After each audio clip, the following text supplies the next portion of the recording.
Okay, good evening. Good evening. Tonight we're going to talk about foods sacrificed to idols again. We talked about it last Wednesday. That's what we kind of talked about. We didn't know until the end, about 2 minutes into it, the audio wasn't working on the YouTube, and so the teaching didn't get recorded.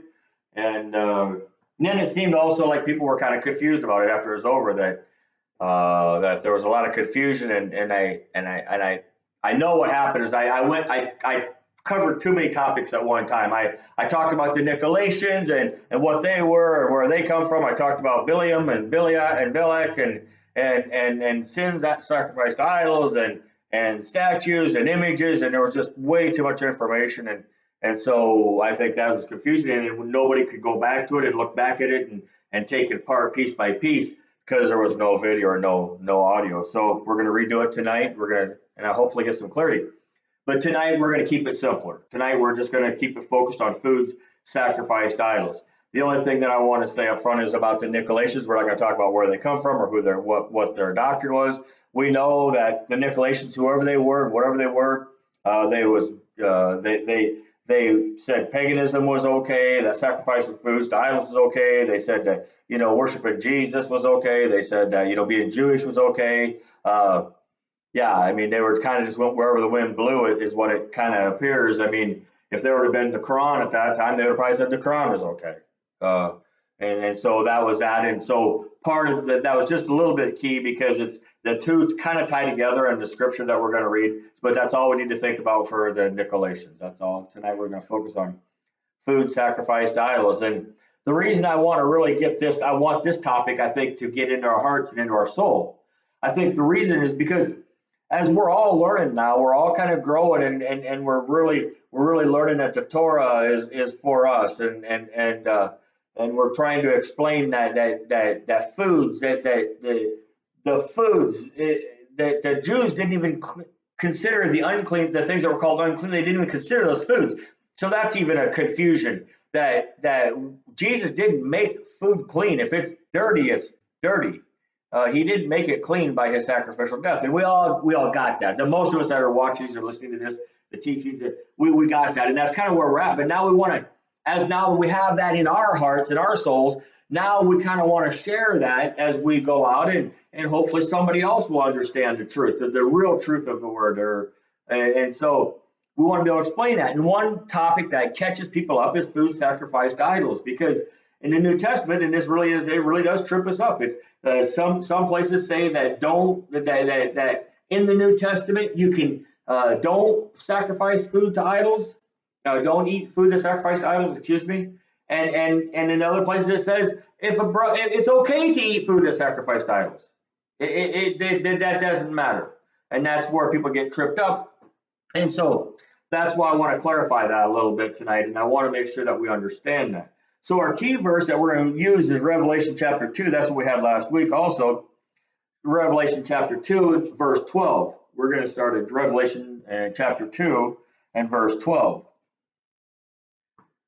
So verse 12 says, "To the angel of the messianic community in Pergamum write, here is a message from the one who has the sharp double-edged sword. I know where you're living, there where the adversary's throne is. Yet you are holding on to my name. You did not deny me. You did not deny trusting me, even at the time when my faithful witness Antipas was put to death in your town, there where the adversary lives." Oh, I want to just touch on this for 1 minute, but I'm going to try not to get too far off on a rabbit trail. I know, verse 13, I know where you are living, there where the adversary's throne is, yet you are holding on to my name. You did not deny trusting me, even at the time when my faithful witness Antipas was put to death in your town, there where the adversary lives. But you did not deny trusting me. See, that just kind of hit me, and we'll look at that in another moment, but just a food for thought.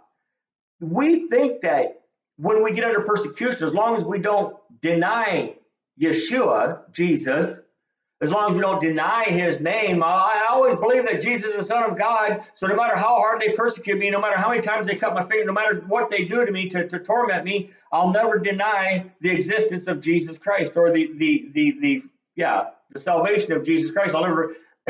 deny that. But this says, you did not deny trusting me, trusting in me. That's a whole different thing. That's clear to the end. Will you hold out on the things that you're convicted of? Because I think that it's easy for us to say, well, I go back to the Maccabees, and we all know that story from Hanukkah, where Judas Maccabees and where they was put. Remember those 7 brothers, I believe, and the mother, that they actually was put through a gruesome death because they wouldn't let pork touch their mouth. That's just an example. But they did not deny trusting him, Yahovah, all the way to death. We today would say, well, I'll do that, but I'm not going to deny Jesus. I do, no matter what, they can't take it out that I believe that Jesus Christ is the Son of God. Hope that didn't screw us up, because that was just a side note. That's a rabbit trail, and that's not where I was going. It just caught me as I read this. Now I get back to where I was. Verse 14.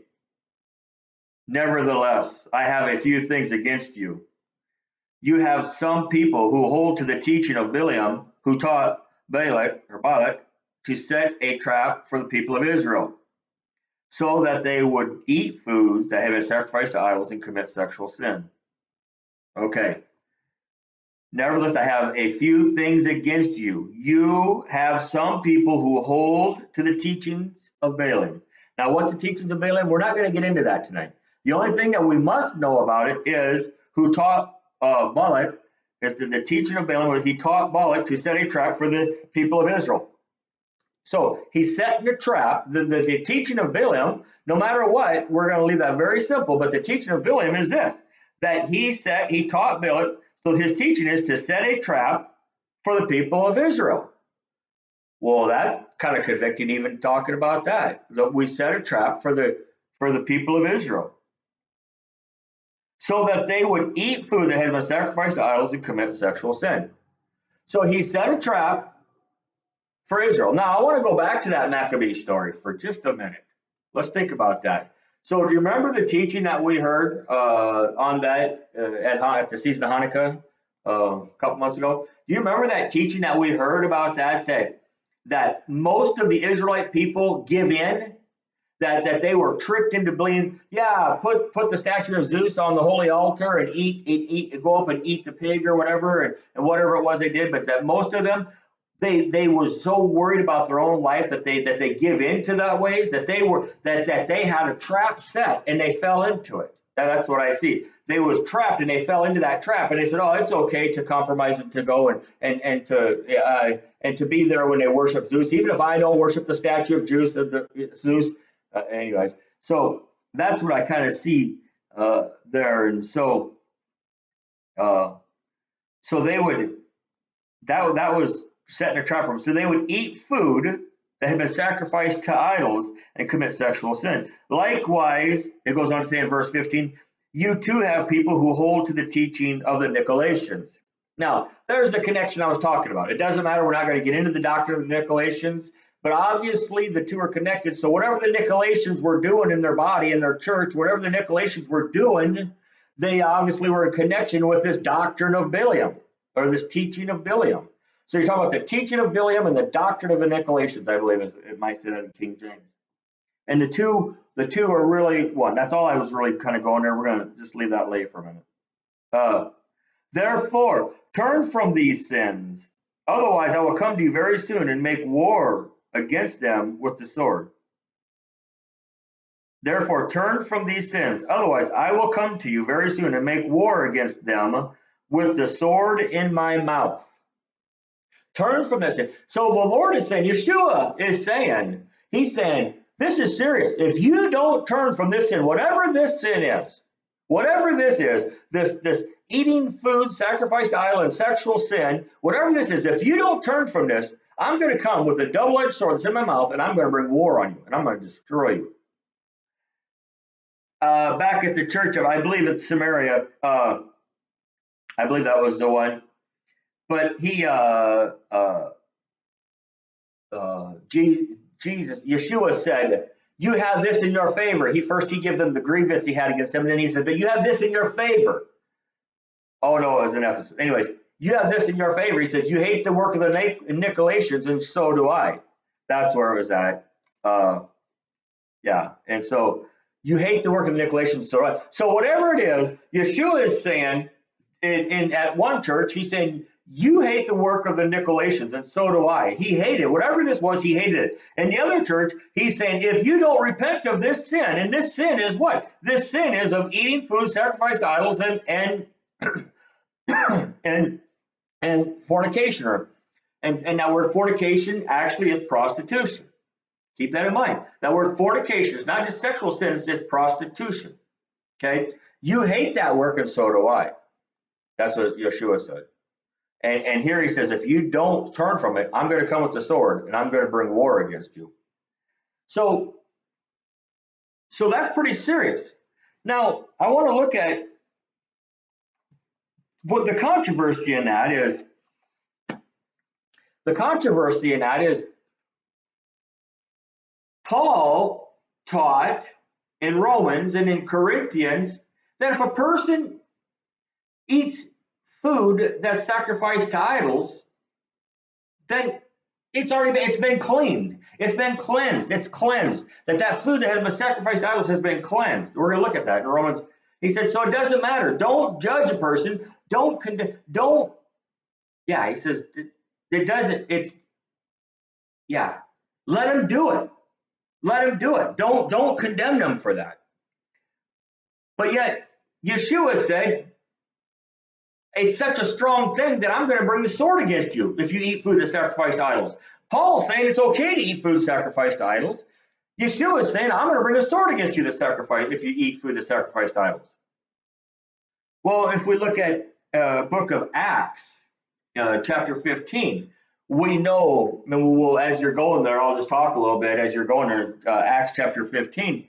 But we know that when there was a council, when many Gentiles were being converted into the faith, into the way, they called into the way, into being a believer of Messiah, Yeshua, and the circumcision faction or the Orthodox Jewish faction of at the time, they said that the only way you could be a Christian, as we call a Christian, or be part of the way, or to be a believer of the Messiah, a true believer of the Messiah, is if you went through it, if you was converted to Judaism, that you went through all the steps to be converted to Judaism. That's the only way a Gentile could be actually saved, or what we call saved. And so there was a debate amongst that. It was a big debate amongst that. So they came back and they formed a Jerusalem Council, Acts 15. They came back and they had their first council meeting as the body, as the elders or the apostles of the way or the Christian faith. And so they have this debate. Some say this and some say this. They have this debate, and then in verse 19, this is James or Jacobus. This is actually Jacobus, I believe the half brother of Yeshua. He's the leader of the Jerusalem church and the way in Jerusalem. He's the leader of the elder of that. And so this is him who stands up, and he says, therefore, my opinion is that we should not put obstacles in the way of the Gentiles who are turning to God. Instead, we should write them a letter telling them to abstain from things polluted by idols, from fornication, from what is strangled, and from blood. For from the earliest times Moses had in every city those who proclaimed him, with his words being read in the synagogue every Shabbat. So there's one requirement that, so if you become a believer in Yeshua, and if it was biblical times, and if you as a Gentile or you as a pagan, and your heart got converted, you got converted, you became a believer. Obviously, you got baptized. Obviously, there's no doubt about that when you read the whole book of Acts. But nevertheless, the only requirement for you to be part of that, the only requirement for you to enter into the body, to go to synagogue on Saturdays, the only requirement to be part of the way was that you had to do these four things: abstain from things polluted by idols, or some say food sacrificed to idols, from fornication, from what is strangled, and from blood. Now, what is that? I mean, why would he list out these four things And then again, that word fornication is actually prostitution. But why would he list out these four things and say, if you these are the four things? After that, you're going to go to synagogue. You're going to be part of the body. You're going to want to learn. Remember, the only scripture that they had, friends, the only scripture that they had was the Old Testament, or the Tanakh. They didn't have New Testament. So just like you and I, when we got saved, we got into the Word. We learned from the Word, and every week we'd go and maybe or maybe not to church or whatever, but it doesn't matter. But we would learn the Word and we'd hear the Word. Well, the only word, so they did the same thing, but the only word they had was the Tanakh, and they would go to the synagogue on Saturday. They would hear the Tanakh, or they would hear the Old Testament. They would hear the Torah. And through that, they were convicted that the Torah was written on their heart, and they were convicted to follow Torah. And we know all this, okay? We've been down on different teachings. We know that. So I want to keep focused again on this food. What was this? What was this? It's almost like a doctrine, and it is actually a doctrine. But what was this doctrine? That the only requirement would be abstain from things, food sacrificed to idols, from prostitution, from what is strangled, and from blood. And so what we talked about was there's two different words for that food sacrificed to idols or polluted to idols. The word idol has two different words in the Greek text. One of the words means statue. It means an image or a statue. Now, those images and those statues, they were of dead people. We're going to get into that in a minute. They were of people who died because that was a pagan thing to really to have these, and we'll get into that in a minute, what they did. The other word of that idol is false god. Now, a false god doesn't have to be an image. A false god isn't a statue necessarily. It could be a statue, like the statue of Dionysus or whatever. It could be a statue, but it's a false god. It has a whole different meaning. The false god has a whole different meaning than the image, than the statue or the image of the other two passages, and that's what we're going to look at.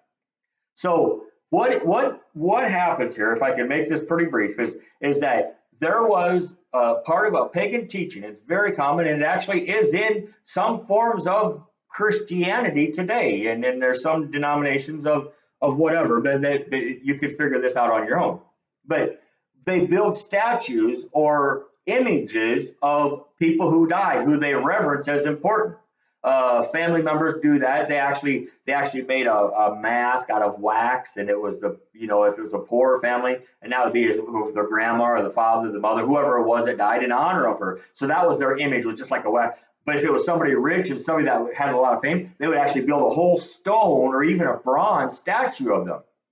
I think we can even see that in America a lot, in different things. Maybe not to worship them, but maybe to worship them. But what they did, they had this actually burial ceremony, or this mourning ceremony, and to honor that dead person, what they did was they sacrificed. So they would take a live animal, and they would strangle it to death. They would strangle the life out of it, that live animal, and then they would take the blood from that animal, and they would actually and that was part of a ceremony, but they would actually consume that blood. Now, did they drink it, or did they? I different ways you look at it. Some say they touched on their tongue, just put a drop in their tongue. Some say they actually drank it or whatever. But whatever it was, they was making a pact. They was making a pact with that dead person. They were making a covenant with that shrine, that person that they made that shrine of. They were making a covenant with that person. That was the blood. Then they would sacrifice that food. That food was sacrificed. That food. That's how they sacrificed that food to that shrine or to that idol or to that image. That's how they sacrificed, and then they ate that sacrificed food. That was their meal for this celebration. They did all that in this big, like a picnic or whatever you want to say, a big dinner in honor of this person. It was a death party. It was a death meal or a burial meal or whatever you want to say. And so they ate this meat that was sacrificed to these idols, to this person, this idol or whatever. And then at these parties, these were huge parties. These were huge ceremonies. And at these, they had male and female prostitutes that would be there. And the male and the female prostitutes would obviously sell themselves to the guest, and that money that they made would go in honor, would go to the temple or go to whatever God that they served or they believed in, whatever temple that they worshipped at. I don't even know that part of it. But that money would go to the temple, and it would be in honor of that dead person, that statue or that image. It'd be in honor of that person, and to secure it a stronger life, to secure it to have a better afterlife or whatever they did. I don't even know that part. But that's what the money of the male and the female prostitutes, that's what it was that they give it to the temple's service or whatever in honor of that person. That's the thing that Jacobus is talking about here in Acts chapter 15, verse 19. Therefore, my opinion is that we should not put obstacles in the way of the Gentiles who are turning to God. Instead, we should write them letters telling them to abstain from things polluted from idols, from fornication or from prostitution, from what is strangled or from the blood. That's that ceremony. They need to abstain from that ceremony. They need to abstain from doing it that way. That's what he's talking about, and that's what Yeshua is talking about in Revelation. He says, because the teaching of Biliam, who taught Balak how to put a trap in front of the people of Israel, causing them to eat food that was sacrificed to idols and prostitution. He's talking about the same exact thing. This was what Biliam taught Balak, how to trap the Israelite people into this sin, causing them to stumble. Now, we're going to go to 1 Kings, and this is what I found last night. This is amazing. Last night I ran across this, and yeah, I wasn't actually looking for this, but I came across this, and I really thought it would fit in good with this. This was my confirmation to redo this message this week and to try to get this point home for us. And so, 1 Kings chapter 14. Now it's a list that's going down to kings. It's coming down, and it's talking about the kings and Jeroboam and Uziah. It's talking about the kings of Israel, the 10 northern tribes, and the kings of Judah, the 2 southern tribes. And it's describing those. King Jeroboam, of course, was the king of the northern tribe. And so we're going to jump in here.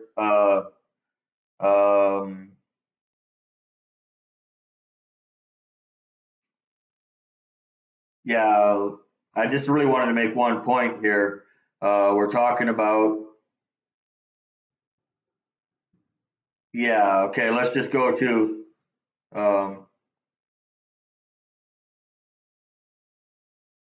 verse 7.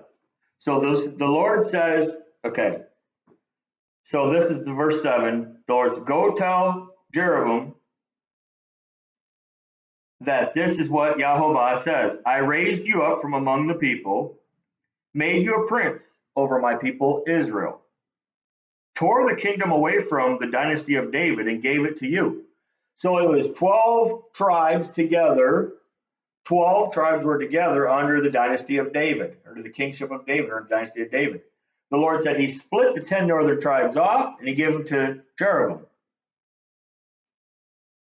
Tore the kingdom from the dynasty of David and gave it to you. In spite of this, you have not been like my servant David, who obeyed my mitzvah and followed me with all his heart. He obeyed my commands or my laws or my instructions and followed me with all his heart, so that he could do only what I regarded as right. It's Yahovah talking. Rather, you have committed more evil than anyone before you. You went and made other gods. Listen to this. You went and made other gods for yourselves and images of cast metal to make me angry. So there's 2 separate things. You have went and made other gods for yourself. That's food sacrificed to idols, sacrificed to those gods. And you have made images of cast metal.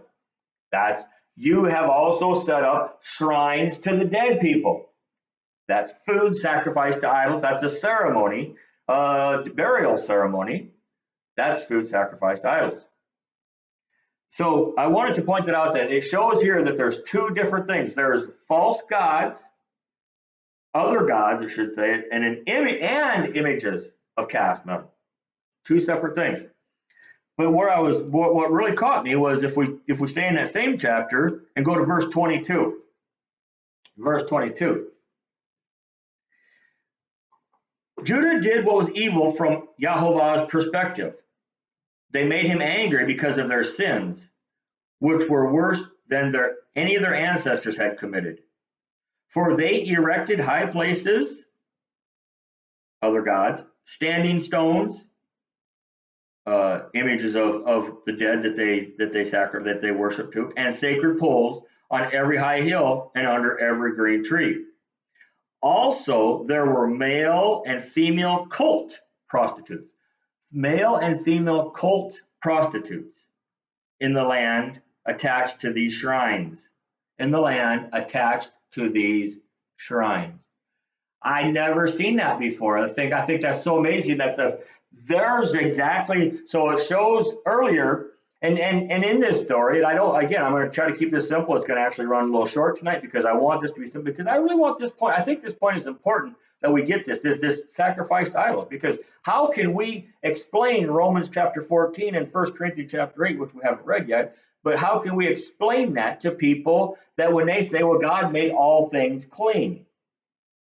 And then the confusion of it is, why would it say in Revelation that he's going to come and because you ate food sacrificed to idols, he's going to come with the sword and destroy you? In Acts chapter 15 it says there's only one requirement, other than once you accept the salvation, or once you accept the redemption of Yeshua, the only requirement for you to participate in the way. That's the most important thing. The requirement to participate in the way, to be part of the community. We read in Romans, if you guys remember, that we're all one body. We need each other, that we all have separate gifts. And the only requirement for a person, a new believer, coming out of paganism or whatever, it doesn't matter, but the only requirement is those four things: abstain from food sacrificed to idols, from prostitution, and again, of course, we're not supposed to get a prostitution, but here he's talking about a specific prostitution,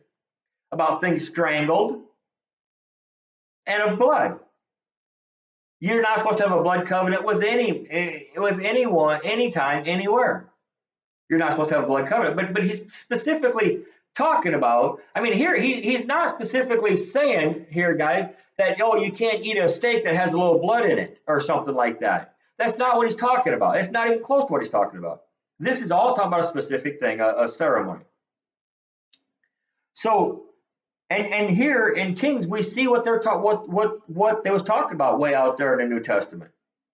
We can clearly see that there's two sets of idols. There's false gods or other gods, and there's images. And then we can also see that they had these male and female prostitutes. And this was one thing that God said that Judah did. So the picture is that the northern tribe, and we can see that in Ezekiel, how many prophecies are there, that God divorced the northern tribe under the hand of Jeroboam, right, because of their evilness, and Judah, her evil twin sister, it says in Ezekiel, something like that she did the same thing and even worse. It's the same thing. So what was that same thing that she did and even worse? So in the beginning of 14, when we read that first part, we're talking about the king Jeroboam. We're talking about the king of the northern tribes. But over here in verse 22, it switches over to the king of Judah, or to the southern tribe. So Judah seemed the punishment to the northern tribes for the sin they committed, and yet they committed the sin, and it was even worse. I'll repeat that again.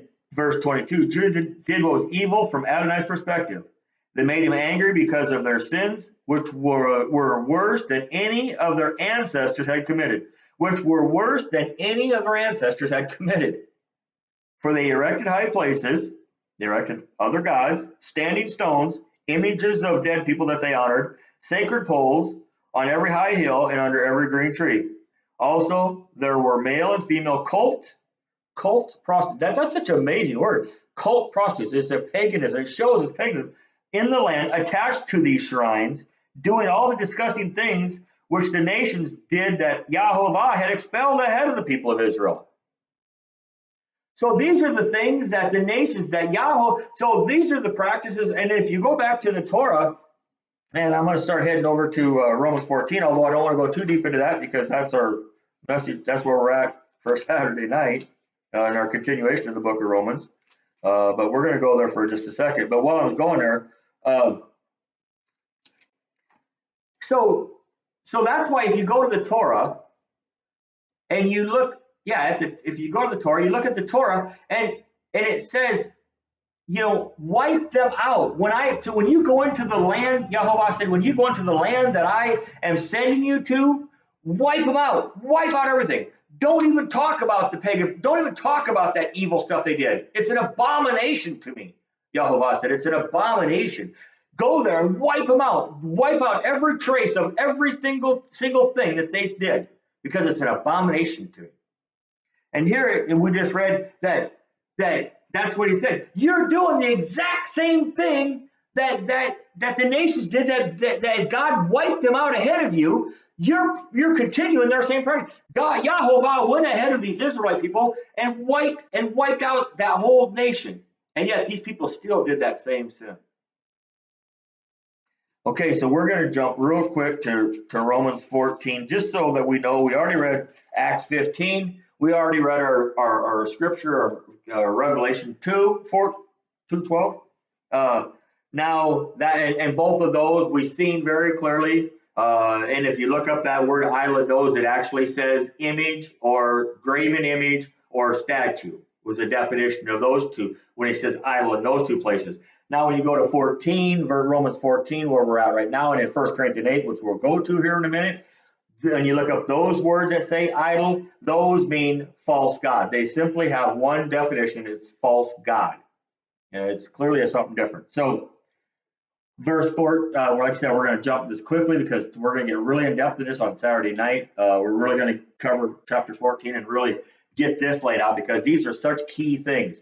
But quickly, now, as for a person whose trust is weak, welcome him. We're talking about a new believer here. That's kind of what Paul's talking about. And he's not even really talking about just a new believer. Honestly, he's talking about people who just their faith and their trust or their faith is weak. And I'll explain that in a minute. But not, okay, welcome him, but not to get into arguments over opinions. Don't get in arguments over opinions. Okay? Don't start judging according to what you believe is right. Don't start judging a person. We do this. Even we know these idols have nothing, right? Somehow, as spirit-filled believers, and there is a fair amount of truth in what I'm going to say, but yet it's been so twisted. We think that there's demons on everything, which we live in a world, a fallen world. There's powers and principalities in the air all around us. So that is true. There is demons everywhere. But we think that these false idols or these false gods carry some sort of power, that they carry some sort of demonic power. There might be demonic power around them, but they themselves are nothing. They have no power. If we're going to say that they have a power, then we're going to say that these false gods are like God. They have nothing. They're a statue. They're a stone. Okay? But we also know that so if I go into a place, and I've heard this before from a spiritual point of view, I'm going where somebody has a statue of, and I'll just be honest with you, of Mary in the house, right? And they go, oh, I can't. Your idol, you're worshiping idols. You might say to the person in the house, well, why do you have that? You're worshiping idols. And we get into this debate. Well, I can't eat here. Or if we sit down with a meal with somebody and they pray to Mary for the meal, and I don't even know if that's they do or anybody does. I don't know. It doesn't matter. I'm making an example. But they say, oh, I can't eat this food because it was blessed that's. But people are convicted of that. So it says here, now, if a person who is, I know that if I go into a house and somebody blesses it to Artemis or to one of the saints or whatever, I know that my God is bigger than that, and in my heart, that food is from Yahovah, and it's a blessing from Yahovah, and I'm not going to trip up one bit. They can do all the hooping and dancing over it they want to do over it. I know that when holy hands hit it, it's clean. That's what I know. Or when yeah. And so now, but for a person whose trust is weak, welcome him, but not to get into arguments over opinions. Okay, take them in, take in somebody. Yeah, but don't get an argument. Don't bring that rebellion out like you want to prove to them you're right and they're wrong. One person has a trust that will allow him to eat anything, while another whose trust is weak eats only vegetables. See that? Eats only vegetables. Now, what we talked about, and I'm going to get into that. The one who eats anything must not look down on the one who abstains, and the abstainer must not pass judgment on the one who eats anything, because God has accepted him. Who are you to pass judgment on someone else's servant? It is before his own master that he will stand or fall. And the fact is that he will stand because the Lord is able to make him stand. Okay, and that goes on, and we're going to get into that in a couple of days. But there it is. It's these are foods sacrificed to idols.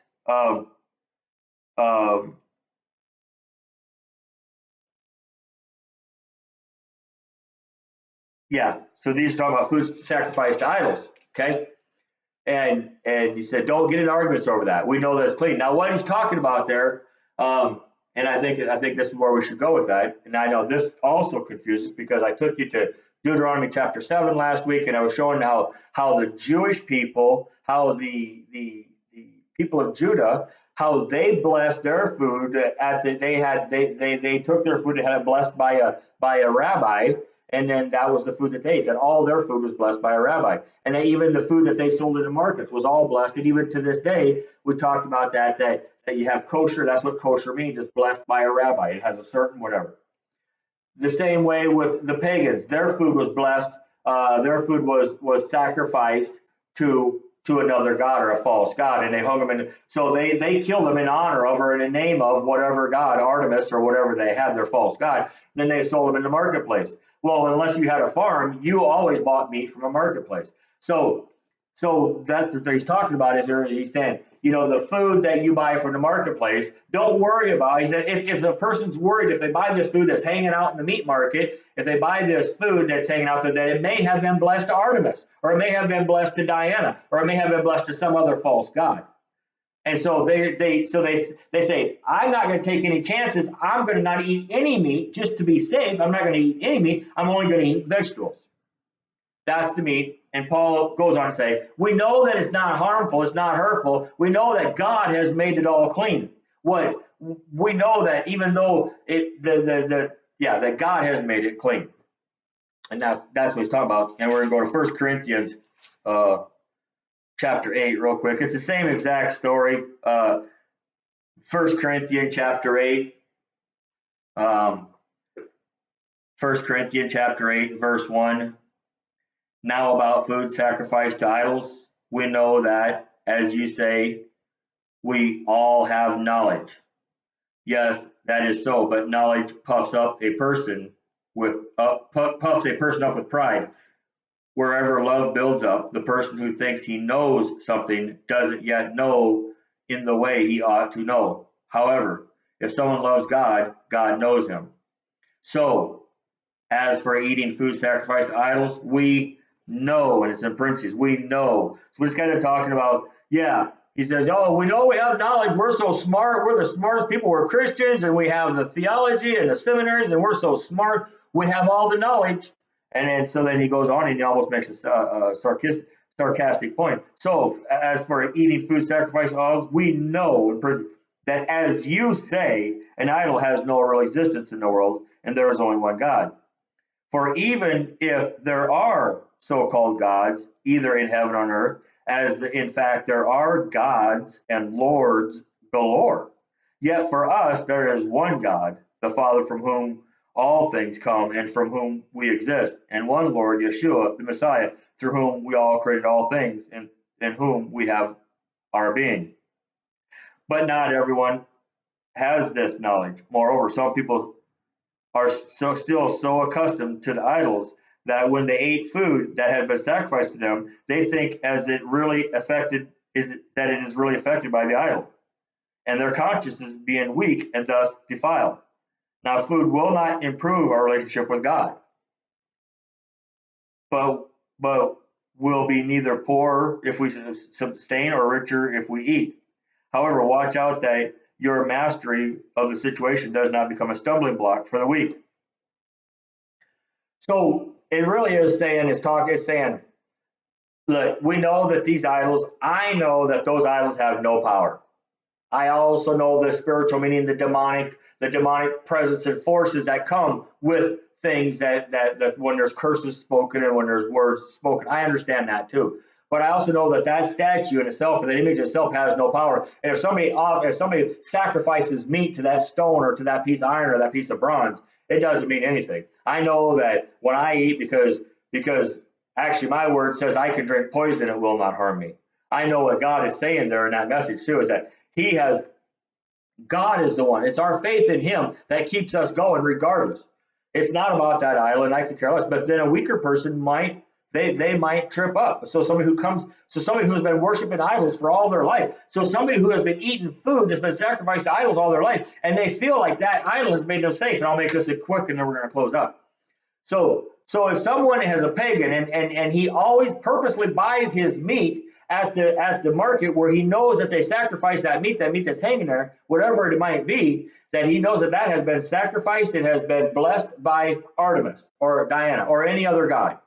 Okay, and so we know so this person, that's how he feels when he eats it. He feels like he's doing something holy. He feels like he's taken in. There's denominations or there's religions that believe that when they take in that wafer, they're actually taking in Jesus. When they drink that wine, they're actually drinking His blood.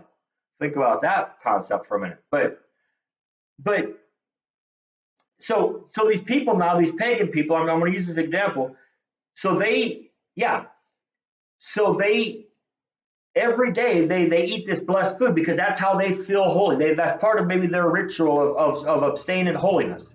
And then they get converted. Then Jehovah comes and opens up their heart, and they're born again. We know about all being born again. They accept Yeshua as their Lord, right? And now they're still going to the market to buy their meat. I mean, they don't quit eating after that, but now they might be so convicted because they have this new faith or this new religion, and they're so that they've been trained so long that food has so much power from a different God that they don't dare touch it. So they might become a vegetation just to be safe. And he's saying, don't judge them for that. The weaker brother, don't judge them for that. Honor their faith where it's at. I hope this helped. I